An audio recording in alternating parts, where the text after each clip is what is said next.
السلام عليكم البنات، كي دايرين؟ لاباس عليكم؟ نتمنى ان شاء الله تكونوا على خير وبخير وفي احسن الاحوال. غبرت عليكم شويه، ما جيتش بيدي خاويين، جيت وجبت لكم واحد الرغيفات بالدقيق ديال الذره اللي كيجيو خطيرين واعرين البنات. كنتمنى تجربوهم، معمرين، واحد الحشوه اللي ساهله ولكن في نفس الوقت المذاق ديالها كيجي خطير وكيجيو مقرمشين ورائعين. سمعوا لي القرمشه ديالهم البنات. فغندوزو للمقادير والطريقه ديال التحضير. بسم الله على بركه الله. هنا غادي ناخذ جوج كؤوس عبر العنبه كيف ما كنعرفوا ديال الدقيق الذره، وغادي ناخذ هنا 5 كيسان ديال الدقيق الابيض البنات. انا راه كاس دفتو في الاخر، ما تسجلش الفيديو، كان كيسحب لي كنسجلو ولكن ما سجلتوش. وغادي نضيف واحد القبيصه شويه ديال الملح على حسب الذوق، والماء على حسب الدقيق ديالنا كيف ما كنقولوا كل واحد ونوعيه ديال الدقيق اللي غادي يستعمل. اما الذره دقيق الذره راه كيبقى هو. فهنايا خلطت كلشي، غادي نعجن العجينه ديالي وغندلكها مزيان، ما كاينش ديك غادي نجمعها ونلويها ونديرها في بلاستيك ونخليها ترتاح. هذيك انا ما عنديش في القاموس ديالي، ضروري خصني ندلك العجينه باش عاد كنرتاح. وكنديروها في واحد الساشيه ديال البلاستيك وغادي نخليوها ترتاح. وهنا غادي ندوز غناخذ الزيتون كحل بلا عظم كيف ما كنعرفوا، زيتون اسود. وهنا انا حيت له العظم، عفوا نتوما تقدروا تجيبوه بلاش، انا كان عندي هادشي اللي متواجد عندي، حيت له الضم طحنته هنايا في الهاشوار.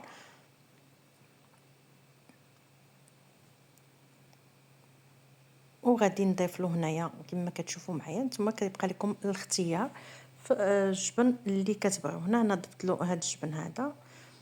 غادي نضيف له واحد شويه ديال الزعتر ولا الزعتره اللي كيبغي الزعتر يدير، انا درت زعتره صافي. وغادي نخلط الخليط ديالي كله مزيان وغنخليو على جنب. وهنايا بعد ما طلقات لنا العجين ديالنا خليناها ارتاحت شويه كيف ما كتشوفوا معايا، غادي نقطعها كويرات صغيورين وغادي نغطيهم بهاد البلاستيكه وغادي نخليهم يرتاحوا ونرجعوا لهم من بعد. هنايا انا خديت شويه ديال الزيت بطبيعه الحال باش غادي نورقوا، وفي الاناء الاخر عندي شويه ديال الزبده حيوانيه، واللي ما بغاش يدير. انا كنفضل الحيوانيه لحقاش كتبقى قابطه القرمشه ديالها في الملاوي ديالنا.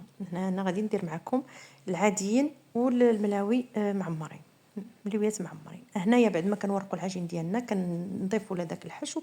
بطبيعه الحال كندهن واحد شويه ديال الزبده ماشي بزاف، وكنديروا الحشو وكنطويو بحال على شكل رغيفه، ومن بعد كندير واحد شويه الزبده الوسط وكنلويو المليوه ديالنا كيف ما كتشوفوا راه الصوره واضحه.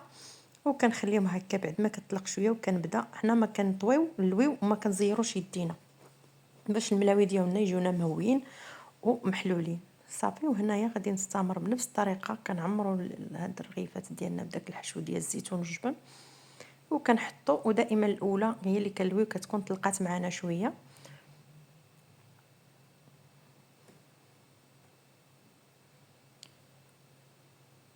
صافي. وغادي نستمروا هكا البنات، صراحه راه كيجيو رائعين. فنحاولوا حنا كنورقوا كيف ما كنعرفوا العجين ديال الذره، نحاولوا على العجين ديالنا باش ما نقطعوهاش صافي. وغادي نستمروا حتى هنا غادي نكمل هاد اللي معمرين بالجبن، وغادي ندوز الاخرين اللي غادي نلويهم معكم غير بالزبده باش تشوفوا معايا راه كي معمرين كيما معمرينش كيجيو مقرمشين ورائعين البنات. وخا يبقاو عندكم كيبردوا تعاودي تسخنيهم بحال عاد مطيباهم. وكيف ما كنعرفوا الدقيق ديال الذره حتى هو كيعطينا واحد القرماشه في الملاوي وهذا، وكيجيو رائعين البنات صراحه كيجيو روعه صافي. وهنايا غادي نبداو بعد ما لويت كلشي، غادي نبدا بالاولى من طبيعه الحال باللولين اللي عمرت اللي هما معمرين.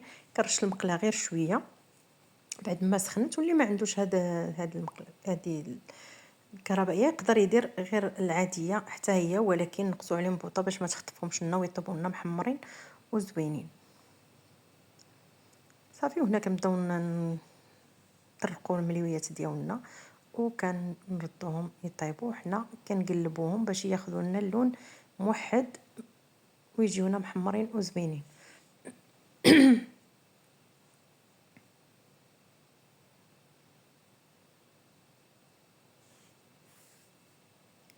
صافي. وحنا كنستمروا في التقلاب ديال الرغيفات ديالنا حتى كيتحمروا لنا كيف ما قلت لكم، كياخذوا واحد اللون وراه كيجيو البنات هما كيطيبوا هما كيتحلوا صراحه بوحدهم، كيجيو محلولين ومورقين وما كيجيونا لا معجنين لا حتى شي حاجه. اما ديك الحشوه كتجي فيهم صراحه واعره.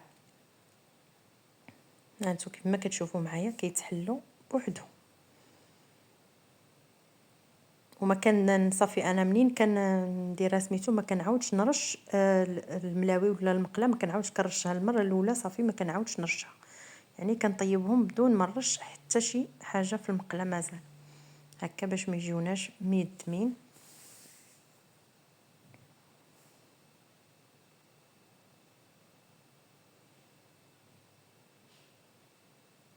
وعلى فكره البنات الدقيق ديال الذره يكون مطحون مزيان، ما يكونش غليظ، حيت الا كان غليظ راه ما يصدقوش معكم.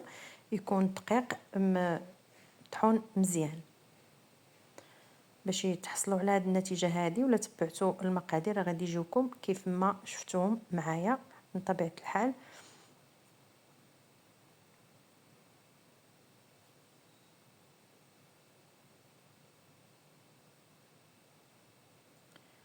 هما كما شفتوا معايا راه كيجيو صراحه البنات رائع، كيجيو محلولين مورقين وما معجنين ما حتى شي حاجه من الداخل.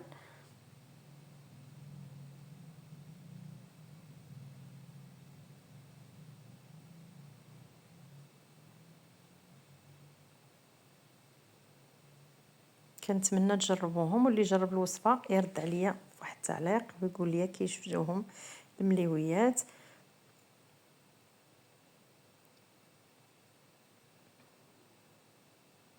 هنايا انا غادي نكمل هادو في الطياب وغادي ندوز نطيب الاخرين اللي لويتهم عاديين غير بزبيده حتى هما من بعد.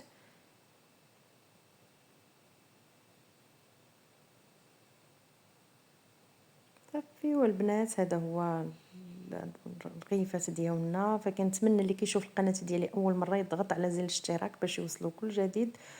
وما تنسونيش البنات من لي لايك ومن شي تعليق زوين بحالكم فضلا وليس امرا باش نستمروا فسميتو. وهادو كما كتشوفوا معايا هادو هما المليويات، ها هما اللي عاديين ملوين غير بزبيده حتى هما كيجيو مرقين وخطيرين صراحه. عفوا. اما واحد القرمشه البنات ما نعاود لكمش عليها صراحه كيجيو زوينين بزاف بلا ما نبقى نشكر فيهم ونعاود نشكر فيهم. جربوهم وردوا عليا الخبر.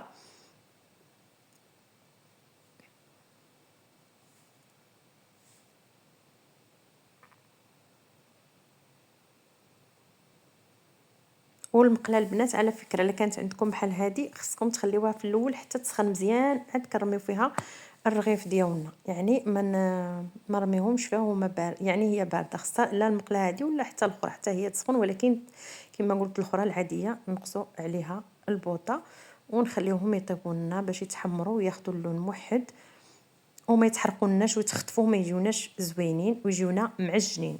راه حتى الطياب حتى هو كيلعب دور في الرغايف ولا في الملاوي كيف ما بغاو يكونوا.